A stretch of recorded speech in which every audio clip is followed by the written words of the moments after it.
Boa noite a todos. Dá início aqui a mais uma aula do curso de Economia Política 1. Né?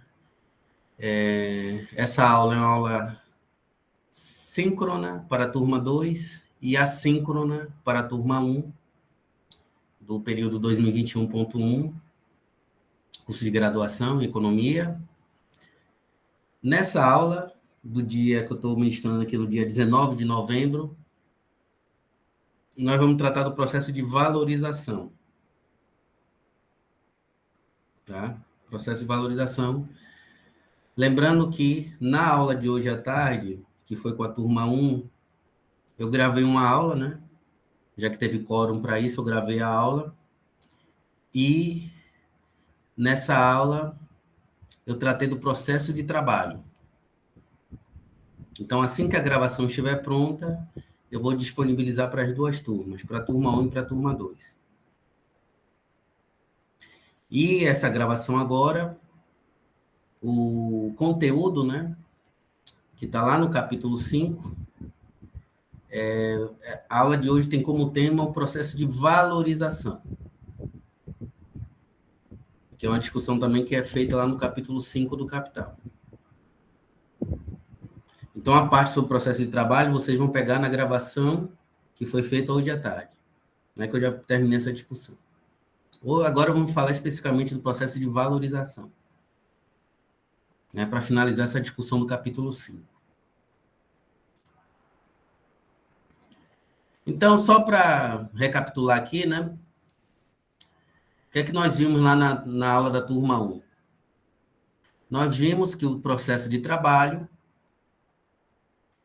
que foi analisado por Marx, né, mediante a abstração, né, das formas sociais sobre a qual o processo de trabalho se desenrola, é uma atividade orientada para a produção de valores de uso, apropriação da matéria natural para a satisfação das necessidades humanas, condição do metabolismo entre o homem e a natureza, condição vital e eterna da vida humana. Por conseguinte, nessa dimensão é comum a todas as formas de sociedade. Então, o que é que eu mostrei lá na turma 1, hoje à tarde? Eu falei que o processo de trabalho é comum a tanto a sociedade burguesa, na sociedade capitalista, como a sociedade feudal, né, e as outras sociedades pré-capitalistas. Tá? Por exemplo, a Grécia Antiga, tá? Porque sem um processo de trabalho não tem como haver a produção de bens e serviços. Nós vimos que o objeto de estudo, né, da ciência econômica é a produção material. Alguém pode falar assim, não, professor, mas é a distribuição, é a troca, né? Só que a distribuição, a troca, o consumo depende da produção. Se você não produz riqueza, você não tem como distribuir riqueza, né? Você também não tem como consumir bens e serviços se eles não forem produzidos, tá? Então, do ponto de vista, né, da ciência econômica, a produção é o objeto de estudo por excelência, porque condiciona, né, tanto a troca como o consumo, quanto a distribuição, a acumulação, a formação de poupança, o investimento, etc. Né? E para que haja produção é necessário, né, uma atividade que esteja orientada, né, para viabilizar a produção de bens e serviços. E essa atividade, né, que é o processo de trabalho. Então, lá na sociedade feudal, por exemplo, né, aquela sociedade ela se reproduziu ao longo do tempo, e para que ela se reproduzisse, ela precisava produzir, né, os meios de sua existência, né, as condições de sua existência material. Então, isso pressupõe o quê? O processo de trabalho. Por isso que o processo de trabalho é uma condição vital da vida humana, né? Não pode haver vida humana sem processo de trabalho. E é devido à existência dos processos de trabalho que existe, né, as atividades econômicas, e é devido à existência das atividades econômicas que existe a economia política, que é a ciência que, né, que, digamos assim, se especializa no estudo da produção, né, e suas outras dimensões, né? Distribuição, a troca, o consumo, a acumulação, a poupança, investimento, entre outras coisas. Tá? Então, vejam melhor lá, vejam essa aula com cuidado, né, com atenção, o processo de trabalho, que isso é fundamental. Economista que não sabe o que é o processo de trabalho não é economista. Né? Então, digamos assim que essa aula é fundamental. Como também é fundamental a aula de agora. Eu vou tratar do processo de valorização. Diferentemente do processo de trabalho, que é comum a todas as formas de sociedade humana, né? O processo de valorização é o que diferencia o capitalismo, né, de outras formas de produção, ou das economias pré-capitalistas, ou mesmo de outras sociedades mercantis, porque a produção de mercadorias, ela não começa no capitalismo. Você tinha produção de mercadorias, por exemplo, na Grécia Antiga, né, na qual a principal atividade econômica era o comércio. Tá? Se tem comércio é porque tem produção de mercadorias. Né? Então, trata-se também de uma sociedade mercantil. Né? Trata-se também de sociedade mercantil. Só que, no âmbito dessa sociedade, a riqueza não era produzida como capital. Tá? Não era produzida como capital. E aí percorria naquela fórmula geral lá do capital, dm(d'). Esse dm(d') é o que singulariza o capitalismo. É o que o diferencia de outros tipos de economia, das economias pré-capitalistas. Né? E mesmo dos sistemas econômicos, né, de sociedades pré-capitalistas que eram mercantis, como a sociedade grega, por exemplo, como Atenas, que é o caso de Atenas. Né? Então, é o processo de valorização que vai, né, diferenciar o capitalismo, né, o sistema econômico capitalismo, dos outros sistemas econômicos, das outras economias. Então, a aula de hoje também é fundamental nesse sentido. Né? Porque, por exemplo, é muito comum a pessoa achar que capitalismo, né, que a pessoa que vende bala na rua, né, que a pessoa que vende amendoim na rua, que essa pessoa é capitalista. Isso não é capitalismo. Porque aí não é processo de valorização, no caso dessas pessoas que vendem na rua. Né? Aí é processo de formação de mercadorias, que eu vou explicar para vocês. Tá? O produto do trabalho de quem vende acarajé na rua transforma-se em mercadoria. Mas essa atividade em si não implica o processo de valorização, que é o que caracteriza a produção capitalista. Né? Então, vamos lá. Bom, então vamos começar a discussão, né, sobre o processo de valorização. Então, quando a gente fala de processo de valorização, né, quando o Marx vai fazer essa análise sobre o processo de valorização, melhor dizendo, a gente tem que levar em consideração que aquele já não mais se abstrai das formas sociais, né, sobre o qual se desenrola o processo de produção, o processo de trabalho. Na análise do processo de trabalho, ele se abstraiu das formas sociais. Né? Então, quando ele fez a análise do processo de trabalho, não importava, né, se a produção era desenvolvida com base no trabalho escravo, no trabalho servil, ou no trabalho assalariado, ou no trabalho livre, ou no trabalho artesanal, ou outras formas de trabalho. Né? Então, estava fora do escopo da análise do Marx, né, essa discussão sobre as formas sociais. Quando a gente pensa em processo de valorização, né, aí essa discussão sobre a forma social, aí ela ganha importância, ela ganha relevo. Né? Ela é importante. Então, veja, como o processo de valorização, né, é o que singulariza o capitalismo, é o que diferencia de outras formas de produção, de outros tipos de economia. Né? Então, na análise do processo de valorização, a gente tem que levar em consideração as relações sociais de produção. Né? E nós vimos que na economia capitalista, a produção de riqueza material, a produção de bens e serviços, tem como fundamento, né, institucional, fundamento socio-institucional, digamos assim, o assalariamento da força de trabalho. Tá? O assalariamento da força de trabalho. Então, nessa análise aqui, a gente vai levar em consideração essa forma social específica, né? Que é a forma social capitalista. Então, a produção sobre base, na produção sobre base capitalista, sobre a base do capitalismo, né, do modo de produção capitalista, a primeira coisa que a gente tem que observar, né, é que os valores de uso que são produzidos são de propriedade do proprietário do capital, que é o capitalista. Certo? São de propriedade do capitalista, proprietário da empresa capitalista. Então, por exemplo, lá na produção dos automóveis da Ford, não é valor de uso? O automóvel é valor de uso. Né? Então, esses valores de uso, né, que sai como resultado, né, do processo de trabalho que se desenrola no interior das fábricas da Ford, tá?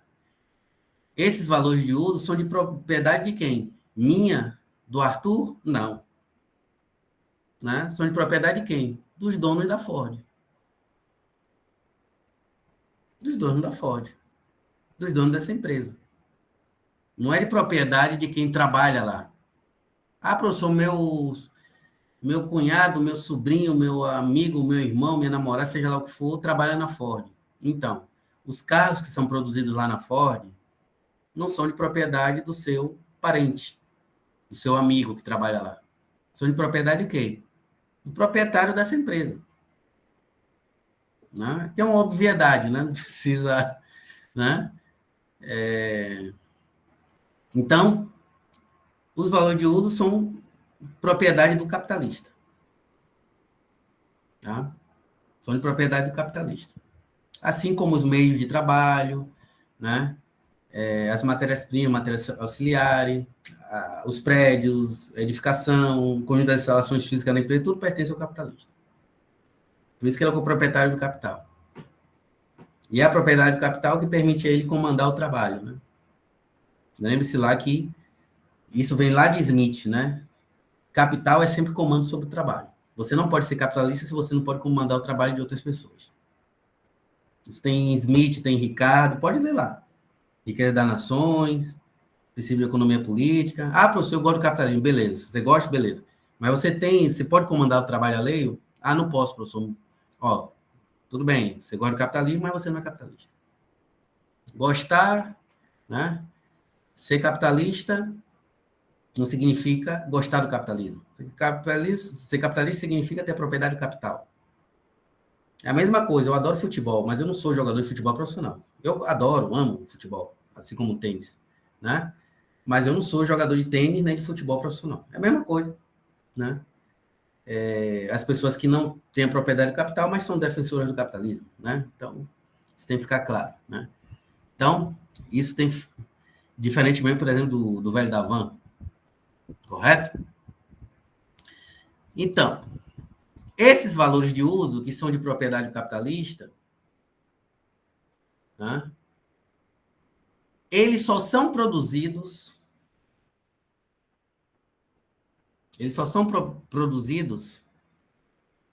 né, com base na produção capitalista, nas relações de produção capitalista, porque eles são portadores materiais do valor de troca. Certo? Portadores materiais do valor de troca. Lembre-se lá da minha discussão, né, sobre a transformação do dinheiro em capital. O capitalista é o sujeito que procura valorizar, né, que procura acumular riqueza abstrata, que é o dinheiro. Lembram disso, DM de linha? Vocês devem estar lembrados. Né? O capitalista, ele não está preocupado em gastar dinheiro para consumir, como a gente, que compra o pão na padaria para tomar café. Né? O capitalista, ele produz coisas Porque essas coisas são as portadoras materiais do valor. Lembre-se lá do capítulo sobre mercadoria. Né? Toda mercadoria tem valor de uso e valor de troca. Não é isso? Então, você produzir uma mercadoria, né, permite, né, essa é uma condição que vai permitir ao capitalista se apropriar do valor de troca. Né? Já que, para que o valor de troca exista, tem que ser produzida alguma mercadoria. O valor de troca não existe no ar. Não é isso? Você precisa produzir mercadorias para depois se apropriá-las. Para depois apropriar-se, melhor dizendo, desculpem, do valor de troca. Né? Já que toda mercadoria é valor de uso e valor. Né? Então, para o capitalista se apropriar do D', e mais especificamente da mais-valia, ele tem que produzir uma mercadoria, que pode ser o automóvel, que é o caso da mercadoria que é produzida pela empresa Ford, pode ser uma moto, né, se for o caso da Honda, da Yamazaki, Yamazaki não, Yamaha, desculpa, Yamaha, né? É que eu não sei pilotar moto, né? Então, eu sei dirigir carro, mas moto eu sou, e tenho inclusive medo de moto, né? Apesar que eu vejo sempre os resultados da MotoGP, né? Que eu gosto, eu acho bonita a MotoGP. Tem a Yamazaki? Tem, Arthur? Tem essa empresa? Ah, entendi. Agora entendi. Então, você tem a Yamaha, né? Tem a Ducati, né? Tem a Honda, certo? E tem a Honda. Por que os proprietários dessas empresas produzem motos? Porque essas motos, né, são mercadorias, então elas são portadoras materiais de valor de troca. Essa é a condição, né, para que depois, né, ele possa se apropriar do valor de troca autonomizado, que é o dinheiro. Que é aquele D' lá no final da forma, DM D'. Por isso que tem que produzir as motos da Ducati, da Yamaha, né, e da Honda. E a mesma coisa com a das empresas automobilísticas, né, que vendem automóveis. Hyundai, Kia, Ford, Chevrolet. Né? Então, os capitalistas têm que produzir essas mercadorias, né, para que haja criação de valor. E havendo a criação de valor, ele depois pode se apropriar, né, através da forma universal do valor, que é o dinheiro, que é o D', que é o D' lá no final da fórmula, né? Nós vimos que a autonomização do valor, o processo de autonomização do valor que leva ao surgimento do dinheiro, né, a gênese do dinheiro. Nós vimos isso, né, na discussão inicial sobre a mercadoria. Então, vejam, por isso que há produção de valores de uso no capitalismo, né? Porque esses valores de uso são portadores materiais de valor de troca. Então, na produção de mercadorias, né? O processo de produção, né, o processo produtivo, ele deve ser encarado como uma unidade do processo de trabalho e do processo de formação do valor, certo? E do processo de formação do valor. Por que do processo de trabalho? Porque para produzir esses valores de uso específicos, você precisa dessa atividade que é o processo de trabalho. Né? Você não pode produzir moto e automóvel ou esse mouse sem processo de trabalho. Essas coisas têm que ser produzidas. E isso só se dá mediante o processo de trabalho. E, por outro lado, como essas coisas são portadoras materiais do valor de troca, né? Então, na produção mercantil, todo o processo produtivo vai ser a unidade do processo de trabalho, que eu já analisei antes, com a turma 1, e o processo de formação do valor. Porque na produção de toda e qualquer mercadoria, né, cada uma dessas mercadorias vai ter um valor. Né? Então, durante o processo de produção de cada mercadoria específica, moto, carro, etc., camisa, óculos e por aí vai, né, você vai ter ao mesmo tempo, né, no âmbito da produção, o processo que vai viabilizar, né, a formação do valor de cada uma dessas mercadorias. Certo? A formação do valor de cada uma dessas mercadorias. Então, o valor é criado lá na produção, certo? E se ele é criado na produção, quer dizer que durante o ato produtivo, durante o ato de produção, Ao mesmo tempo que se produz o valor de uso, a moto, por exemplo, né? Ao mesmo tempo, simultaneamente, né, é produzido o valor total dessa moto. O valor, né? E como é produzido o valor total? Mediante o quê? O trabalho abstrato, que é a substância do valor. Certo? Vocês devem estar lembrados disso. Né? O trabalho abstrato é a fonte do valor, né? A substância do valor.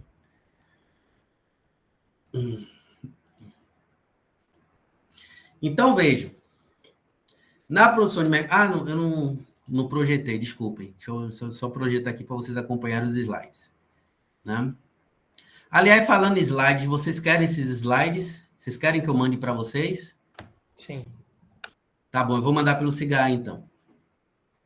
Né? Então, vejam, na produção de mercadorias, o processo de produção tem que ser encarado como unidade de processo de trabalho e processo de formação do valor. Né? E é o valor que interessa ao capitalista, né? O valor de troca, né? Que ele quer gastar D para depois, ele gasta D no início para depois obter o D lá no final. Ele quer acumular riqueza abstrata, ou seja, ele quer acumular dinheiro ao longo do tempo. O capitalista é assim, não quer saber de comprar coisas para se alimentar. Não quer isso. Ele quer acumular o valor de troca. Então, veja, durante a ordem de produção também vai haver o processo de formação do valor dos produtos. Né? Então, vamos pensar, por exemplo, na produção das motos das motos da Ducati, ou da Yamaha, ou da Suzuki, né? Eu me lembrei agora também da Suzuki, ou da Honda, né? Que acho que é a maior vencedora, se não me engano, da MotoGP, né? Acho que as melhores motos são da Honda. Não sei. Alguém tem moto aqui? Alguém tem moto? Prefere alguma marca? Você tem? Assim, tem de rua normal, né? Luiz, você que provavelmente deve ter mais tempo, né? Do que o Arthur de pilotagem, qual é a melhor marca dessas aí que eu citei? Que você compra? Professor, a questão do tempo foi elogio ou foi o quê? Experiência, É bom que valoriza o produto, né? experiência, somente isso. Experiência de pilotagem. Yamaha costuma ser associada a um produto que dura mais, mas tem menos valor de revenda. É uma moto mais direcionada para uso e menos para venda. Para quem pensa em revender a curto prazo, Mas a Honda. qualidade do produto, você acha que a Yamaha é melhor? Sim. Até do que a Honda? Uhum. Porque eu não É uma moto piloto mais confiável. eu não piloto uma moto, né? Mas Não é à toa assim... que Valentino Rossi prefere, né? Vai mas fazer falta. tem o Mark Marques, né? Que é da Honda, né? Sim. E o cara é um fenômeno, já ganhou 6 títulos mundiais, né? Não, 6 ou 7, nem me lembro agora, acho que é 6. Não, é 6, que o Valentino que tem 7, né? E ele só tem 26 anos, né? Já tem 6 títulos mundiais. E ele é da Honda, né? Então, assim, eu sempre tinha essa ideia de que a Honda era melhor, mas eu não piloto moto, então não posso, enfim, né? Comentar com mais propriedade, né? Por isso que eu perguntei se tinha algum piloto aqui na turma. Pois bem, então vejam, vamos pensar nas motos da Yamaha, né? Que segundo Luiz Assis, esqueça a revenda, do ponto de vista da qualidade do produto é melhor, né? Maior durabilidade, etc. Né? Pois bem, vamos pensar no valor, vamos pensar nessa moto, né? Primeiro, para que ela seja produzida, tem que haver o processo de trabalho. E aí, né, depois eu vou mandar a gravação no qual eu discuto com detalhes o que é o processo de trabalho e quais são os elementos do processo de trabalho. Certo? Então, tem que ter processo de trabalho. Tá? Para que seja possível a produção dessas motos. Né? Para o Luiz Assis e o Arthur, por exemplo, pilotarem. Eu não, que eu tenho medo de moto, não gosto.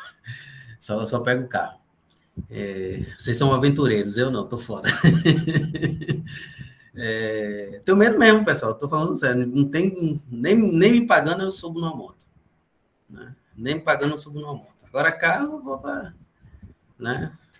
Eu acho que eu viajo até nos Estados Unidos, se for necessário, só de carro. Eu gosto muito de pilotar carro. Pilotar não, dirigir, né? Massa, né? Minha paixão é carro mesmo. Em moto eu tenho medo. Bom, voltando aqui. Então, para produzir moto ou carro, tem que ter processo de trabalho. É uma condição. Se não tem processo de trabalho, essas coisas não podem ser produzidas. Agora, no capitalismo, exatamente assim, no capitalismo, né, essas coisas não são produzidas apenas como valor de uso, mas também como valor, né? Já que a mercadoria, além de valor de uso, ela tem valor. Nós vimos isso, tá? Então, na produção delas como valores, você vai ter o processo de formação do valor desses valores de uso distintos. Ou carro, ou moto, ou óculos, ou mouse, ou celular, ou seja lá o que for. Notebook, computadores, por aí vai. Né? Então, o que é que o Marx vai fazer ao longo desse capítulo? Ele vai mostrar como é que é formado o valor dessas mercadorias no ato da produção. Certo? No ato da produção das mesmas. Então, vamos aqui, né? Deixa eu ver se eu pego aqui no Google, né? Fábrica da Yamaha. Certo? Vou botar aqui imagens. Aqui, ó. Fábrica da Yamaha, né? Deixar o Luiz e agora o babando, né? O Luiz e o Arthur, né? Que gostam de moto. Aqui, ó. Na fábrica aqui. Aqui a foto de uma né? Fábrica da Yamaha aqui no Brasil. Cadê? Ih, saiu. Vou botar aqui. Aqui, ó. Vocês estão vendo aqui, né? É o processo de produção dessas coisas. Dessas motos da Yamaha. Aí tem várias aqui. Essa aqui é legal, ó. Essa foto aqui é legal. Né? Mostrando aqui a linha de produção das motos. Né? Então aqui é legal. Então, para essas motos ser produzidas, precisa do processo de trabalho. Né? Precisa de meio de trabalho, precisa de meio de produção, precisa da força de trabalho. Vocês estão vendo aqui trabalhadores, né? Viabilizando a produção dessas motos. Mas só que elas são produzidas também como mercadorias. Além de serem produzidas com valor de uso, né? Para fazer essa necessidade, no capitalismo, essas coisas também são produzidas como valores de troca. Certo? Então, durante o processo de produção dessas motos aqui, como vocês estão vendo aqui pelas fotos, né, vai haver o quê? A formação do valor das mesmas. A formação do valor das mesmas. Tá? Formação do valor das mesmas. Como é que se forma o valor dessas motos? Né? Como se compõe o valor das motos? Quais são os componentes do valor total da moto? Luiz Assis, normalmente, qual o preço médio de uma moto dessa? Né? É que tem, eu sei, 250, 600, né? Essa aqui daria mais ou menos quanto aqui, você que conhece? Ou na faixa de 12 mil. 12 mil, né? Aqui deve ser o quê? Uma 500 cilindradas? Não, né? Menor, né? Não, uma 150. Parece ser uma Aqui é crosser. 150 essa daqui? Uhum. Pô, eu tô achando grande para 150. Porque ela tem um perfil mais robusto, né? É. Então, 12 mil, né? Mais off-road, isso. 12 mil. Essa é de 150 cilindradas, correto? Então, vamos pressupor o seguinte aqui, ó, que o preço é exatamente igual ao valor. Certo? Não há diferença, nós vimos que preço e valor pode se diferenciar, né? Cada das condições de mercado, né? Da oferta e da procura pode se diferenciar. Mas vamos supor que esse preço de 12 mil é exatamente igual ao real valor dela. Tá? De cada uma dessas motos. Pois bem, desses 12 mil aí, né? Que é o valor de cada uma dessas motos, como é que foi? Quais são as partes componentes desse valor total de 12 mil? Tá? Ora, para produzir a moto, pessoal, é necessário o quê? Meio de produção, não é isso? Você precisa o quê? Matéria-prima, correto? Precisa de matérias auxiliares, correto? Precisa de matérias auxiliares e precisa também de meio de trabalho. Então, esses trabalhadores aqui, né? Eles se utilizam, por exemplo, de ferramentas, né? Essas linhas de produção aqui entra no conceito de meio de trabalho, as instalações físicas, né? Essas instalações físicas como um todo entra aí no conceito de meio de trabalho, certo? Você precisa também de matérias auxiliares. Provavelmente eles devem usar alguma graxa aí, né? Enfim, né? Eu não sei como é que... Aí teria que ser alguém que produz moto, mas eles provavelmente utilizam também matérias auxiliares, né? Deve ter consumo, por exemplo, de energia elétrica, aí entra matérias auxiliares, aí é matéria auxiliar, né? Tem que ter consumo de energia elétrica para viabilizar a produção dessas motos, né? A estrutura aqui dessa moto, que é a matéria-prima, certo? A matéria-prima, tá? Se estão todas essas partes componentes aqui, né? Desde os pneus, a jante, né? E essa estrutura principal aqui, né? Que é a matéria-prima, correto? Pois bem, então todas essas coisas têm um valor. Matérias-primas, matérias auxiliares, né? E os meios de trabalho têm valor. Então, na composição do valor dessas motos aí, né, desses 12 mil, uma parte considerável desse valor de 12 mil, corresponde ao valor das matérias-primas, matérias auxiliares e dos meios de trabalho que colaboraram na produção dessas motos. Certo? Que colaboraram na produção dessas motos.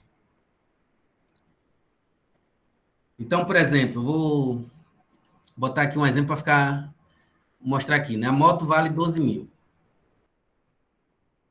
Fica mais claro aqui para vocês.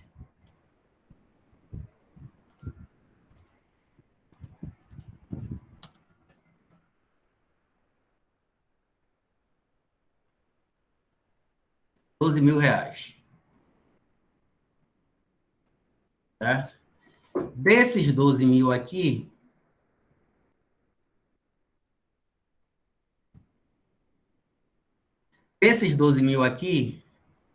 se somar o valor das matérias-primas, das matérias auxiliares, certo? Aí 16.500, né? Pô, pesado. Então, vou botar aqui, 16.500. Vou botar preço de fábrica, não é usado não, é preço de fábrica mesmo. É porque a gente tá tão desacostumado, professor, com Moto Zero, comprar essas coisas novas, porque... Ainda mais nesse cenário de crescimento do preço. Exatamente, que a gente fica até espantado com esses valores. Então, carro é a mesma coisa também. Então, 16.500. Desses 16.500 aqui, o valor dos meios de trabalho, né, das matérias-primas e das matérias auxiliares, é uma situação hipotética aqui, tá bom? Vamos imaginar que seja o equivalente a R$ 14.500. Certo? R$ 14.500. Então, esses R$ 14.500 é o capital constante, que são os meios de produção que foram utilizados aí, né? Na produção dessas motos, de cada uma dessas motos. Então, se você somar, né, a contribuição na produção de cada uma dessas motos, das matérias-primas, matérias auxiliares e dos meios de trabalho, vai dar igual a 14.500. Tá? 14.500. Só que nós sabemos, né, que para produzir essas motos também precisa de força de trabalho, que eu já expliquei o conceito para vocês. Né? Você precisa de força de trabalho. E a força de trabalho, né, não se trata de um regime escravista, né, o capitalismo, né? Não se trata de um regime escravista, então os trabalhadores recebem um salário. Então, nessa montadora aí, na Yamaha, na fábrica da Yamaha, você tem vários trabalhadores. Se você somar o salário deles global, vai dar um montante X. Certo?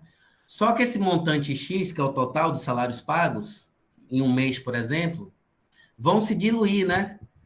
Vão se diluir em partes alíquotas para cada moto produzida durante esse mês. Durante 30 dias, que dá um mês. Certo?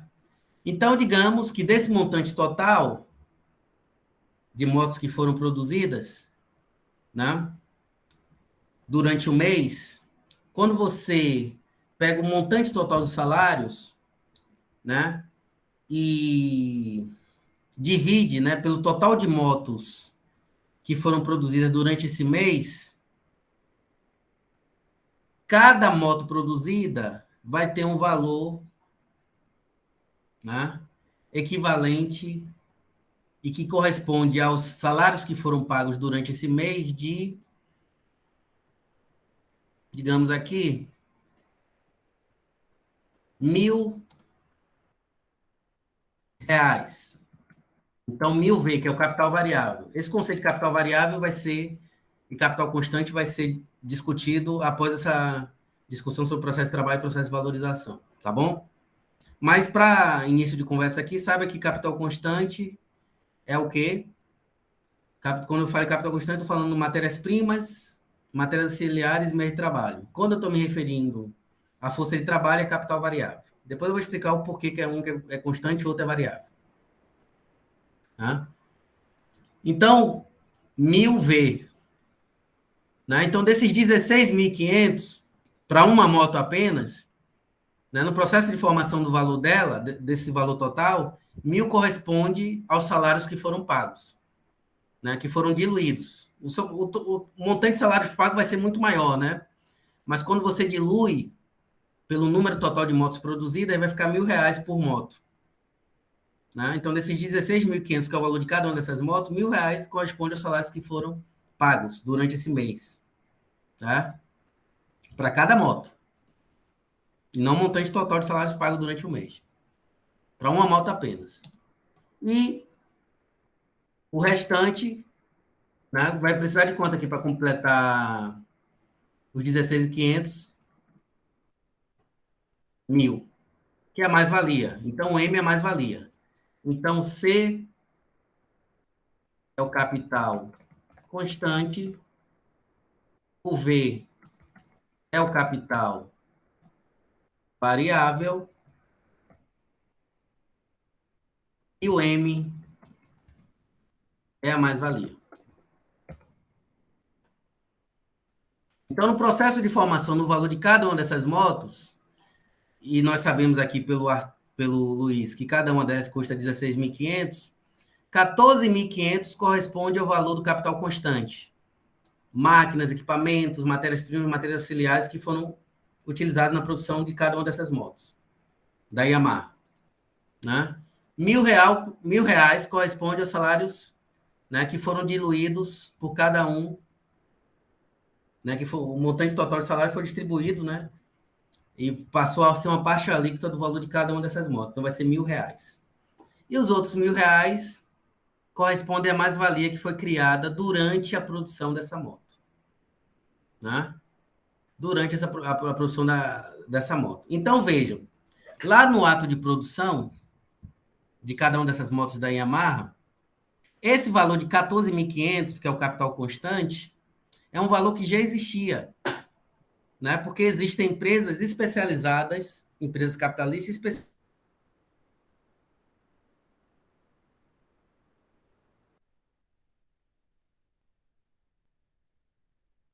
né?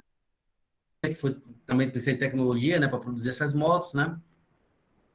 Então, esse valor total aí é 14.500 por moto.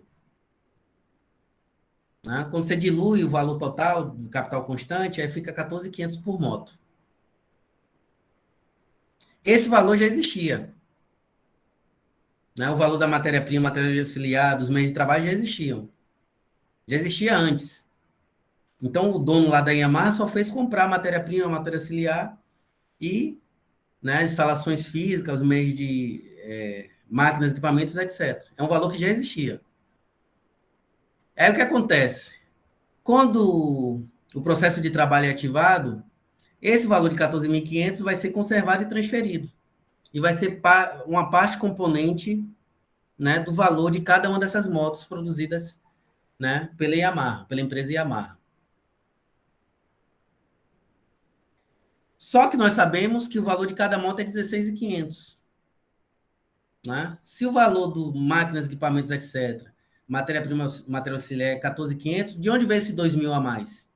Esse valor de 2.000 a mais foi criado aonde? na própria Yamaha, no próprio processo de trabalho que permitiu a produção dessas motos da Yamaha. Né? Então, durante aqui a produção dessas motos, como vocês estão vendo aqui, né, vai ser criado um valor global, né, que vai ser distribuído por cada moto, né? Então, desse valor novo criado durante o processo de produção dessas motos, né, 2.000, né, vai ser o novo valor criado por moto produzida, como vocês estão vendo aqui. O que é esse 2.000?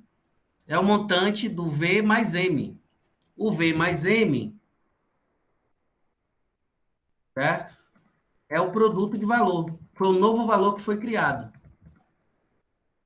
certo? Foi o novo valor que foi criado durante o processo de produção das motos da Yamaha. Esse valor de 14.500 já existia, né? E foi criado aonde? Onde essas coisas foram produzidas, né? Nas empresas onde foram produzidas máquinas, equipamento, matéria-prima, matéria auxiliar, etc. Tá? Pois bem, então o novo valor criado por moto é só de 2.000. Só que desse novo valor criado, os trabalhadores se apropriam de 1.000. E o proprietário da Yamaha, né, principalmente após a venda de cada uma dessas motos, ele vai se apropriar de um valor de 1.000 por moto produzida, por cada moto produzida. Não é o total, não, é só por uma moto produzida, de acordo com esse exemplo aí, na hipotético, ele vai se apropriar de um valor de 1.000. Né? Então, por exemplo, se ele produzir 1 milhão de motos por mês, vai ser 1 milhão vezes 1.000. Aí vai ser a mais-valia que ele vai se apropriar ao longo de um mês. Imagine, né, a grana que não vai ser, né? Imagine a grana que não vai ser. Aí vai ser 1 milhão vezes 1.000. Aí dá 1 bilhão. Né? 1 milhão vezes 100, 1 milhão vezes 10, 10 milhões, vezes 100, 100 milhões, vezes 1.000, 1 bilhão. Né? Então, de acordo com esse exemplo que eu estou dando aqui, né?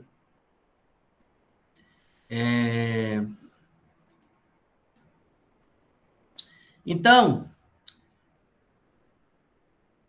como cada mercadoria tem um valor, a soma total do valor de uma mercadoria vai ter 3 partes componentes diferentes. Uma corresponde ao valor dos meios de produção que foram utilizados, né, na produção dessa mercadoria específica, no caso aqui a moto Yamaha, mas isso vale também para o carro e para outras mercadorias produzidas de forma capitalista. Outra parte componente vai ser equivalente aos salários que foram pagos, que vão ser diluídos, né, por unidade de mercadoria produzida. E a outra parte, que vai ser componente também do valor total de cada mercadoria produzida, corresponde à mais-valia, que no caso aqui em específico é de R$1.000. De R$1.000, tá? E aí eu queria chamar a atenção só para uma diferença entre os meios de produção, entre os elementos que a gente coloca naquela categoria de meio de produção, que é a diferença entre o valor, né, que é transferido, no caso das matérias-primas e matérias auxiliares, em comparação à forma como é transferido o valor do capital fixo, né, máquinas, equipamentos, instrumentos de trabalho, etc. Então, vejam, tá? Se, por exemplo, se para produzir cada moto dessa, né, se para produzir cada moto dessa, você precisa, por exemplo, de 10 dias, né? Não, um mês, né? Só para entender aqui, né? Então, é o seguinte, para produzir 100 motos, né? Você precisa de um mês. Então, é o seguinte, a matéria-prima e as matérias auxiliares que colaboraram na produção dessas 100 motos durante um mês, o valor dessas matérias-primas e matérias auxiliares que foram consumidas durante a produção, né, vai ser transferida integralmente e vai ser parte componente do valor dessas motos. Então, desses 14.500, uma parte corresponde à matéria-prima e à matéria auxiliar que foi consumida durante o processo de produção de cada uma dessas motos, ou de carro, ou de qualquer outra mercadoria. Só que a transferência, conservação e transferência do valor das matérias-primas e matérias auxiliares se dá de forma integral durante o processo de trabalho. Então, por exemplo, se durante esse mês, né, foi 3.000 gastos no somatório de matérias-primas e matérias auxiliares, então, durante esse mês foi transferido integralmente os R$3.000, que está dentro dos 14.500. Certo? E no caso dos meios de trabalho, que a gente chama de capital fixo, né? Que é o quê? Edificações, prédios, instalações físicas, máquinas, equipamentos, tecnologia, enfim, todos esses elementos. No caso desses elementos, a transferência do valor não se dá de forma integral a cada processo de trabalho, se dá de forma parcial. Por quê? Porque no caso do capital fixo, né, dos meios de trabalho, eles vão colaborar durante uma série de anos. Então, por exemplo, né, vocês estão vendo aqui essas instalações físicas, né? A instalação física aqui, né? O local onde está sendo produzidas essas motos. Cada 100 motos é produzida a cada mês. Só que essa instalação física aí, né? O local, né? O prédio, vai colaborar na produção das motos da Yamaha durante, sei lá, 20 ou 30 anos, que é o tempo de depreciação. Né? Depois de 20 ou 30 anos, vai ter que construir ou um novo prédio, ou então fazer uma reforma geral do prédio. Tá? Então, no caso do meio de trabalho, você tem o quê? Nós temos que nos atentar que os meios de trabalho, eles colaboram na produção, né, num tempo que é superior ao tempo necessário para que essas coisas sejam produzidas. Então, por exemplo, para produzir uma moto apenas precisa de, sei lá, 2 dias. Só que o prédio onde está localizada a fábrica, ele vai colaborar na produção das motos da Yamaha durante, sei lá, 20 ou 30 anos. Então, o que acontece? Então, voltando lá ao exemplo. Como vão ser produzidas 100 motos a cada mês, né? A cada mês, quantas motos vão ser produzidas por ano? 12 vezes 100, 1.200. Se 1.200, né? De acordo com os dados do meu exemplo aqui. Se essa instalação física, né, se esse prédio vai colaborar na produção das motos durante 20 anos, quer dizer o quê? Que a cada ano ele só vai transferir quanto de seu valor total? 1/20.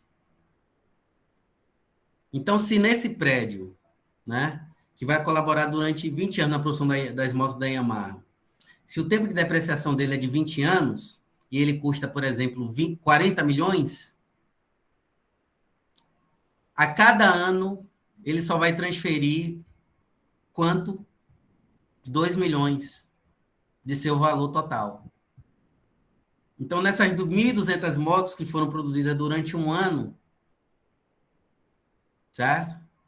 Que foram produzidas durante um ano, 2 milhões corresponde ao quê? Ao valor das máquinas, equipamentos, do prédio, né, que colaborou na produção dessas motos que foram produzidas ao longo de um ano. Então, esses 2 milhões vão ser diluídos, o valor total, né, de 2 milhões vai ser diluído pelas 1.200 motos que foram produzidas. Tá? Então, a transferência do valor, no caso dos meios de trabalho, se dá de forma parcial e não integral, diferentemente das matérias-primas e matérias auxiliares.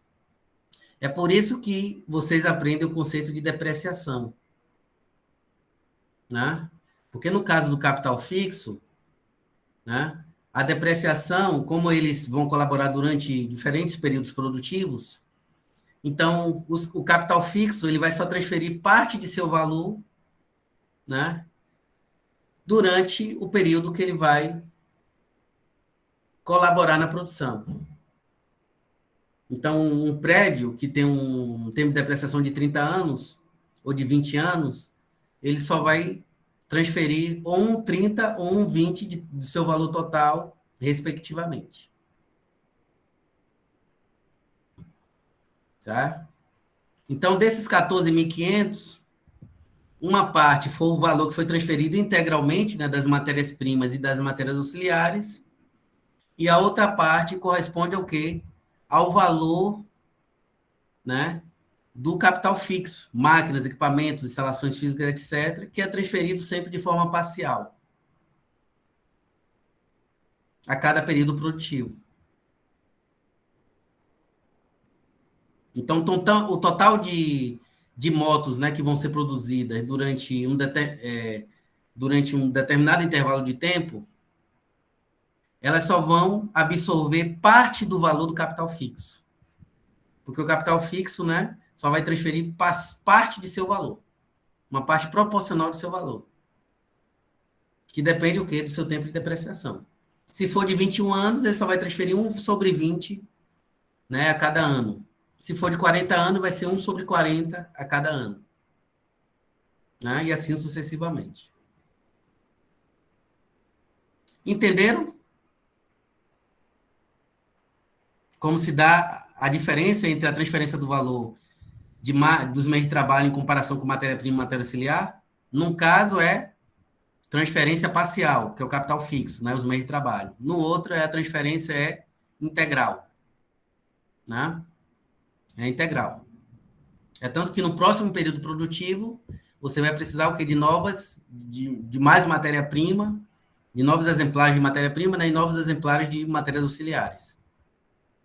No caso, capital fixo, não. Ele vai se manter fixo, né, durante vários períodos produtivos. Por isso que o nome é capital fixo. Né? Por isso que a gente aprende lá, formação bruta de capital fixo lá na contabilidade social. Né? Porque ele vai colaborar durante, né, diferentes períodos, né, produtivos. Ficou claro, pessoal? Como se dá o processo de formação do valor das mercadorias? Ficou claro, Luiz Assis? Quais são as partes componentes do valor da sua moto? Né? Tá? Bom, lembrando que, certo?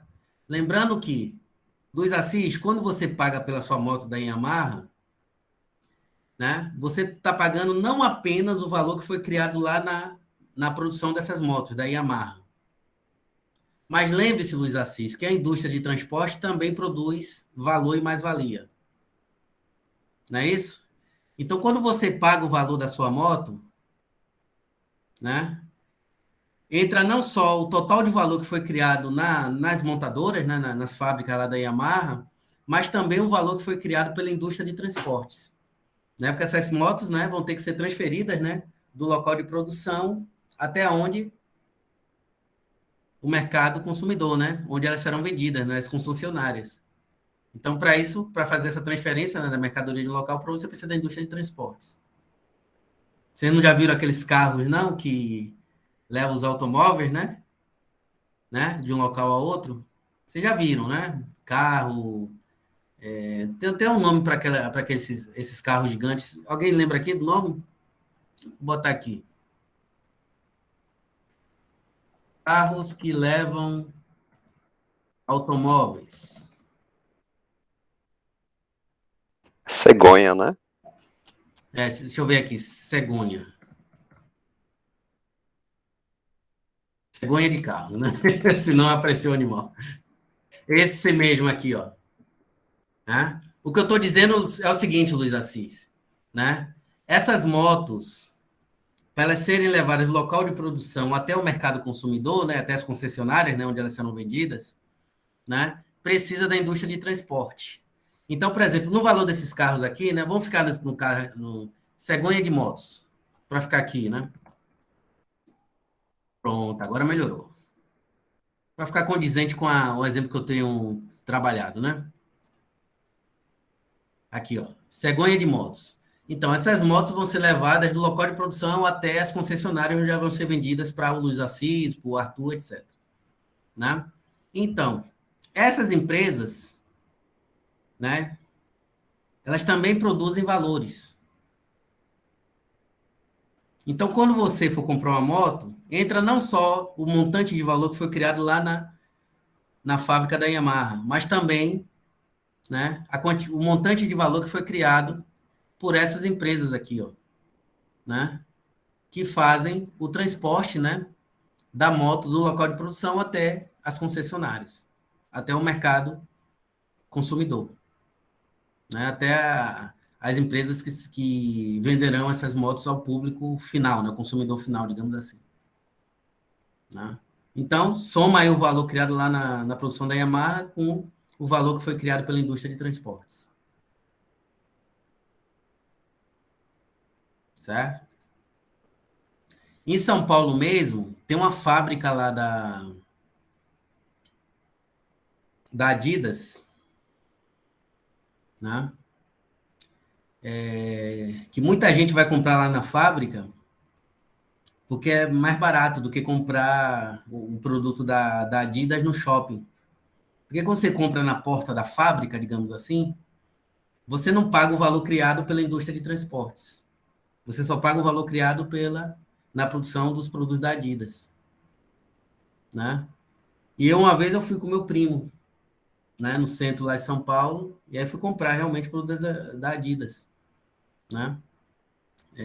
Digamos assim, na porta da fábrica, né? E realmente saiu mais barato do que se eu comprasse um produto qualquer da Adidas no shopping, por exemplo. Porque aí entra o valor, né, criado pela indústria de transportes. Mas esqueçam a indústria de transporte aqui nessa análise, né? Esqueça, só para vocês entenderem como se dá a formação do valor das mercadorias de uma forma mais complexa, digamos assim. Ok? Pois bem,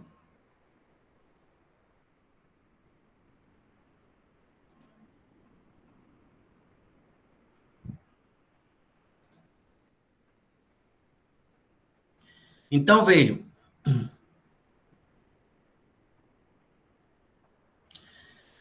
do ponto de vista, né, do processo de formação do valor das mercadorias, né, o trabalho que foi dispendido na criação dos meios de trabalho, das matérias-primas, das matérias auxiliares, né, não difere em nada do trabalho que foi despendido para produzir essas motos aqui da Yamaha, que eu até tirei aqui, né, fábrica da Yamaha. Não difere em nada. Por quê? Porque se trata do trabalho humano em geral. Do trabalho humano em geral, que é o trabalho abstrato. Né? Então, o trabalho humano abstrato, que criou o valor da matéria-prima, da matéria auxiliar e dos meios de trabalho, do capital fixo, não se difere em nada do trabalho que foi aplicado para produzir, né, as motos da Yamaha, no âmbito dessas empresas, da fábrica da Yamaha. Né?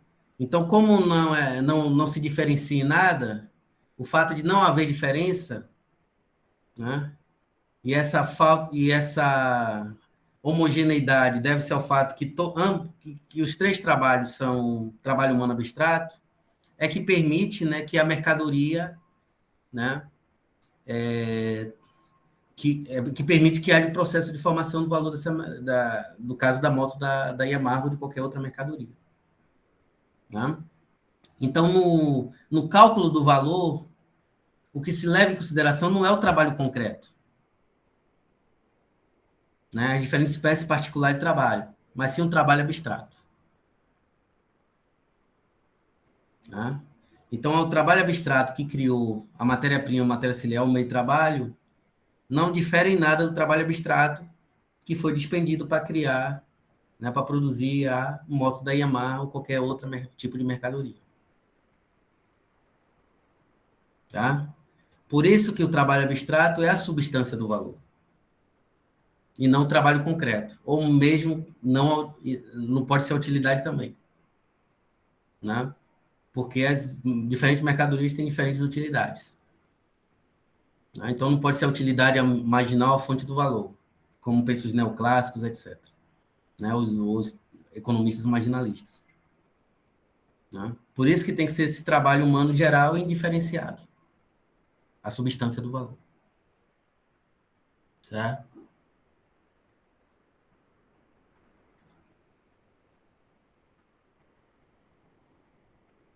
Então, no produto final, né, que é no caso aqui do meu exemplo, a moto Yamaha, mede-se apenas a quantidade de trabalho humano abstrato que foi objetivado nos meios de produção, né, que no caso aqui são os meios de produção que foram utilizados para produzir essas motos, né, bem como também a quantidade de trabalho humano abstrato que foi criada por esses trabalhadores aqui, né, que produziram essas motos da Yamaha. O Max está utilizando o exemplo do fio e eu estou utilizando o exemplo da moto da Yamaha. Mas a lógica é a mesma, para explicar o processo de formação do valor dessas mercadorias.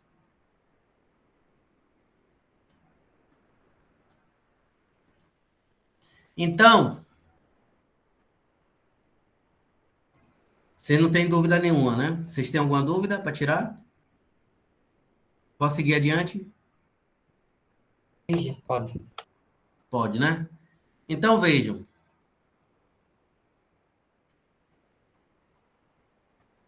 Na produção de mercadorias, nós podemos diferenciar o processo de formação do valor das mesmas e o processo de valorização. Quando é que nós temos processo de formação do valor? Processo de formação do valor é aquele que dura até o ponto em que o valor da força de trabalho é substituído por um novo equivalente de mercadorias produzidas. Né? Então, por exemplo, no processo de formação do valor,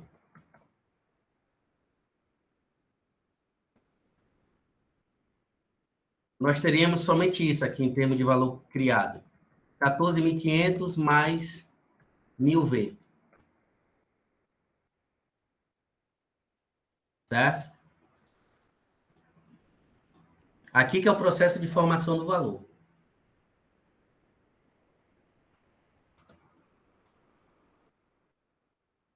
E o processo de valorização?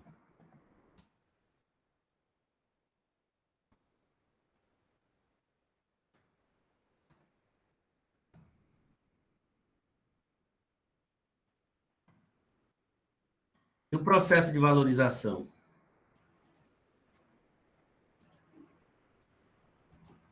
Como diz aqui, ó, processo de valorização ocorre, né, quando a produção ultrapassa o ponto em que o valor da força de trabalho é substituída por um novo equivalente de mercadorias produzidas. Então, ele ultrapassa esse ponto aqui, ó, onde é reproduzido o valor da força de trabalho. Que é o caso aqui, ó. 14.500 mais 1.000V mais 1.000M.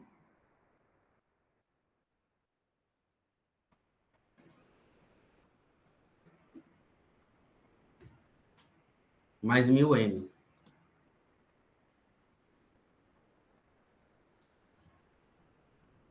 Então, aqui, nos casos onde tem um processo de formação do valor, o valor da mercadoria vai ser equivalente ao quê? Aos meios de produção que foram consumidos em sua produção e o processo de produção vai se prolongar até o ponto em que o valor da força de trabalho é reproduzido. Então, por exemplo, essas pessoas que vendem amendoim na rua, ou cachorro quente na rua, né? Ou que vende churros na rua. O processo de produção dessas coisas, dessas mercadorias, se interrompe, ela para no ponto em que o valor da força de trabalho é reproduzido. Ou seja, quando se produz um valor igual a 1000V. Né? Então, por exemplo, se a pessoa vende churros, no total de valor da quantidade total de churros produzidas, né, o valor total, né, de todos os churros que foram produzidos, uma parte vai ser equivalente aos meios de produção, né, que foram utilizados para produzir esses churros, e a outra parte vai ser equivalente ao valor que foi criado por quem produziu os churros, por quem fez os churros. Certo? A mesma coisa é cachorro-quente ou acarajé, né? Tem aquelas baianas de acarajé lá em Salvador, né? Então, a acarajé dela é uma mercadoria. Então, o valor, né? Se pegar o que ela vende de acarajé no mês, certo? Ela vende de acarajé no mês.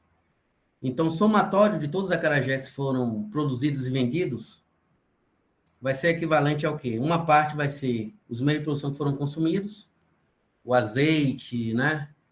O gás para fritar o acarajé, a matéria-prima, que é o bolinho, né? O garfo, a faca que ela utiliza para abrir o acarajé, etc. As panelas, né?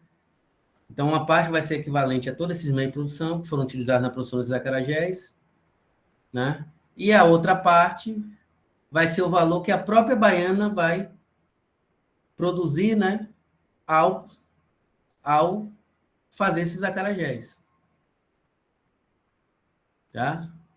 Então, não há criação da mais-valia aí. É somente processo de formação do valor. Então, todas essas pessoas aí, eles são produtores simples de mercadorias. Porque o processo de trabalho se interrompe exatamente no ponto, né, em que o trabalhador produz um valor que é exatamente o correspondente ao valor de sua força de trabalho. Então, é assim que os trabalhadores informais, né, os trabalhadores por conta própria, né, quem vende acarajé na rua, etc., as baianas, etc., é assim que ele sobrevive. O acarajé da baiana vai ter o valor da matéria-prima, matéria auxiliar e meio de trabalho, né? E uma parte também do valor do acarajé vai ser o quanto de valor ela vai produzir através da produção desses acarajés ao longo do tempo. Isso é somente processo de formação do valor. Isso aí não é produção capitalista. Né? A produção de quem vende acarajé, hambúrguer, cachorro-quente na rua. Essas pessoas não são capitalistas, porque aí se trata somente de processo de formação do valor. É a produção de mercadorias, mas, né, o processo de produção se interrompe a partir do momento que o trabalhador cria um valor, né, que ele vai se apropriar integralmente, como o caso aqui dos R$1.000. E o processo de valorização? Isso é o que caracteriza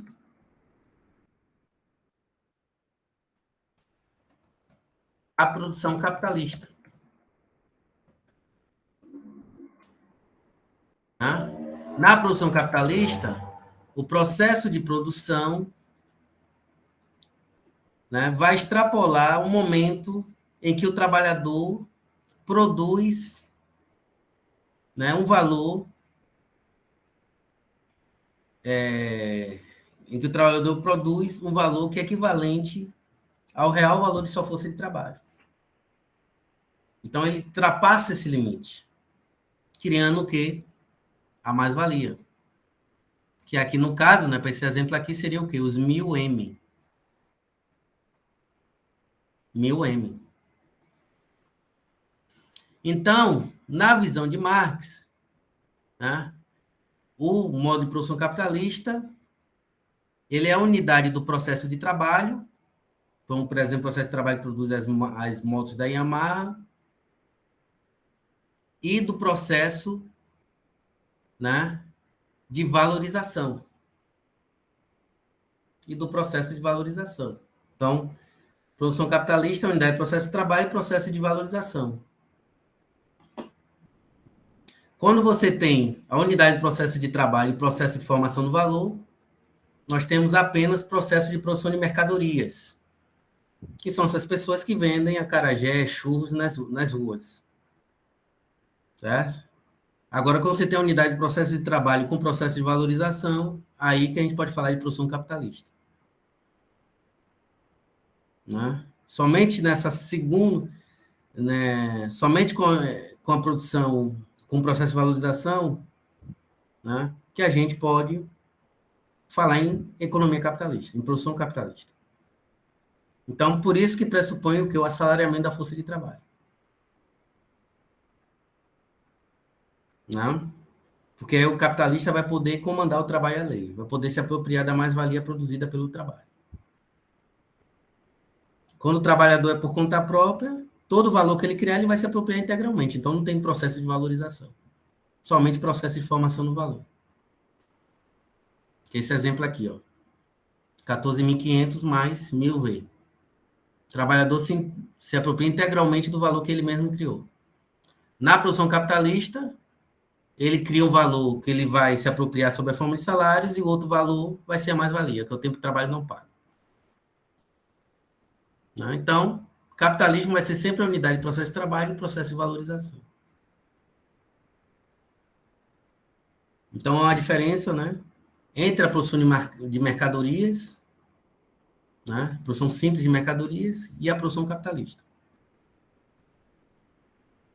E a produção capitalista. Ficou claro, pessoal? Alguém quer tirar dúvida? Diga, Arthur. No caso, no começo dela falou que é o processo da autonomização do valor que resulta na mercadoria, é isso mesmo? Não entendi sua pergunta, pode repetir, por gentileza? Que é o processo de autonomização do valor que resulta na mercadoria. Não, o processo de autonomização do valor, né, é que permite o surgimento do dinheiro. Quando o valor se autonomiza, ele dá origem ao dinheiro, né, que é o equivalente geral.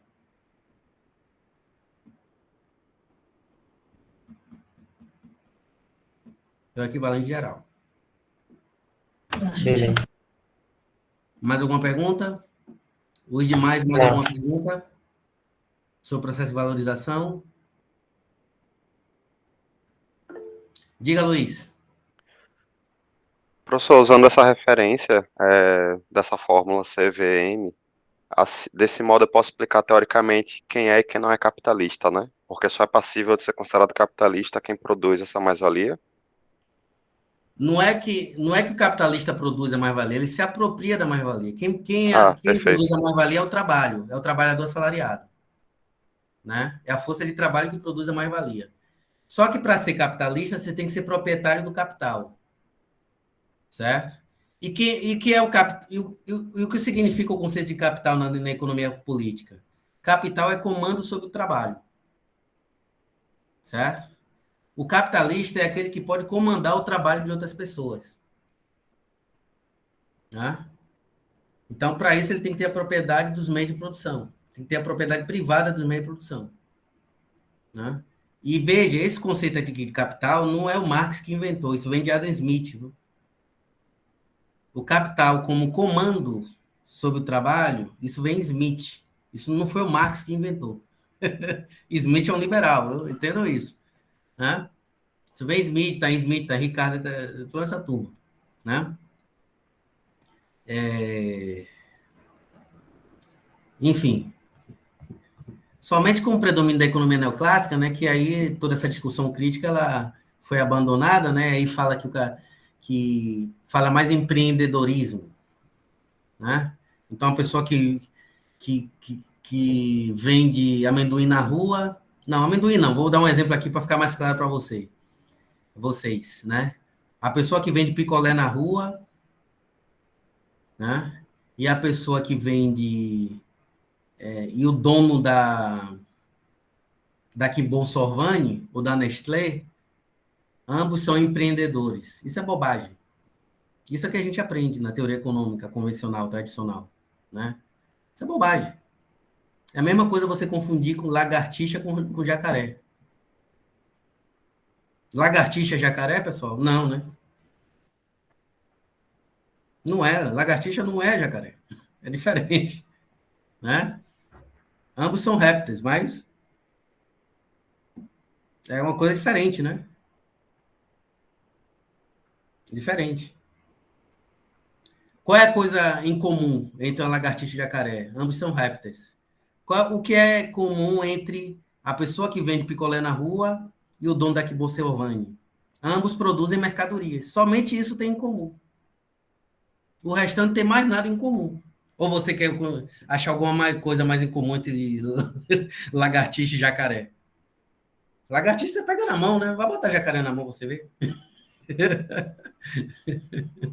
Né? Não dá, né? Não dá. A única coisa em comum é que ambos são répteis. Acredito eu, né? Tomara que eu não esteja enganado, né? Mas tirando isso, não tem mais nada em comum. Não tem mais nada em comum. Nada. Um animal perigoso, o outro não é. Né? O máximo pode ter nojo de lagartixa. Né? Mas não é um animal perigoso. Agora, jacaré você tem que estar bem longe, né? Jacaré, né? Pode morrer, inclusive, né? Então, é a mesma coisa comparar o dono da Kibosselvani com dizer que um é pequeno empreendedor e o outro é um grande empreendedor? Não. Né?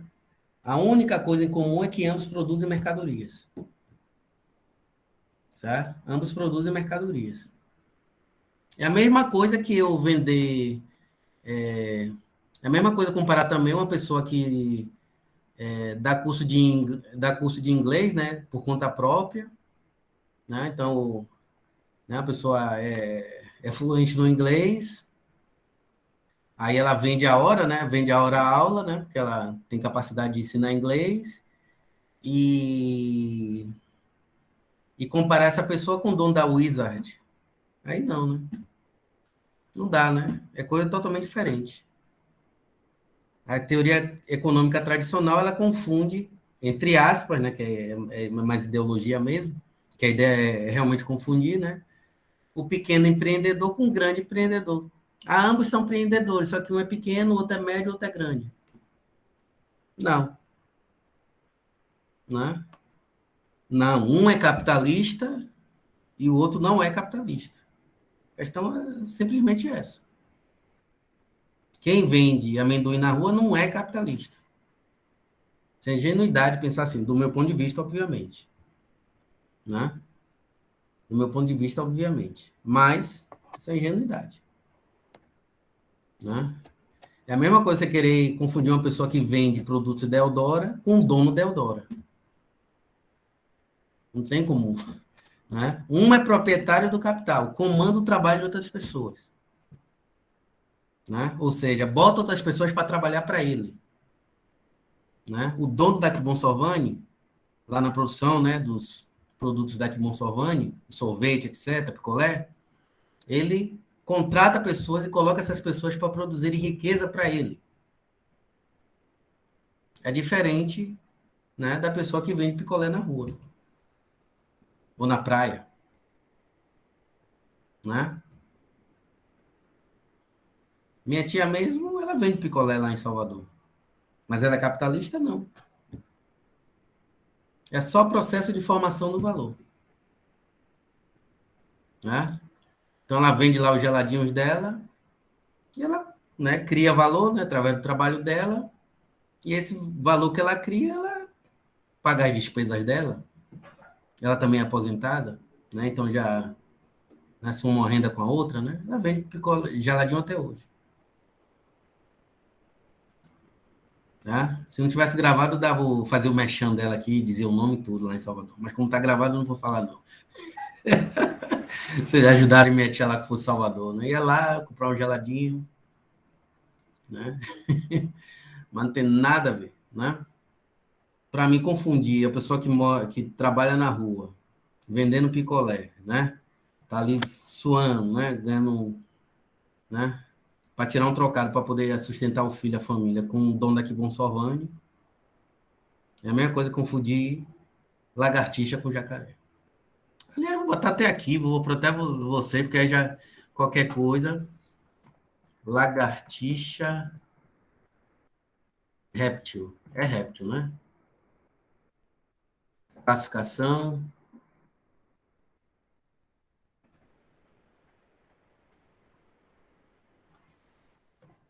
Animais. Qual tem as aulas de biologia, viu, pessoal?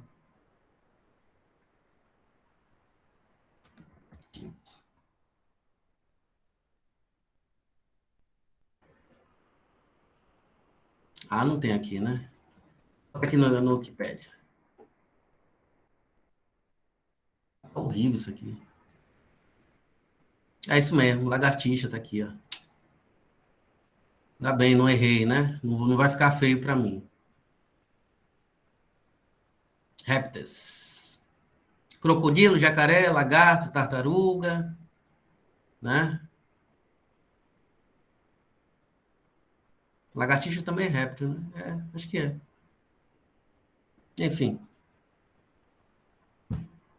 Porque se não for, então nem isso tem em comum com o jacaré. Nem isso tem em comum. Né? Então, na visão do Marx, né, uma coisa é o proprietário do capital. Outra coisa é o trabalhador por conta própria. Pessoa que vende geladinho na rua, que vende churros na rua, hambúrguer na rua, amendoim na rua. Né? Imagine você confundir o dono do madeiro com alguém que vende hambúrguer na rua.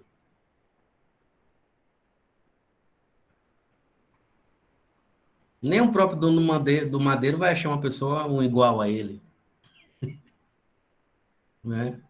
Haja vista quem ele apoiou na última eleição presidencial. Né? Mas, enfim. Entendido, Luiz? E demais. Sim. Mas, obviamente, que esse é o ponto de vista, né, do marxismo. Né? Tem gente que se sente ofendida, né, quando a gente diz que ela não é capitalista, né, a pessoa gosta do capitalismo, então eu também não quero ofender ninguém. Né? Enfim. Aqui é a teoria crítica, né? Então, nem professor universitário é capitalista. E olha que tem um rendimento até melhor do que, né, essas pessoas que trabalham na rua. O professor universitário é tão trabalhador como algum trabalhador de chão de fábrica. Não tem diferença nenhuma, só diferencia o rendimento. É tudo trabalhador salariado. Né? Só existe as desigualdades salariais que é natural do mercado de trabalho. Né? Mas, enfim. Interrompi aqui a gravação.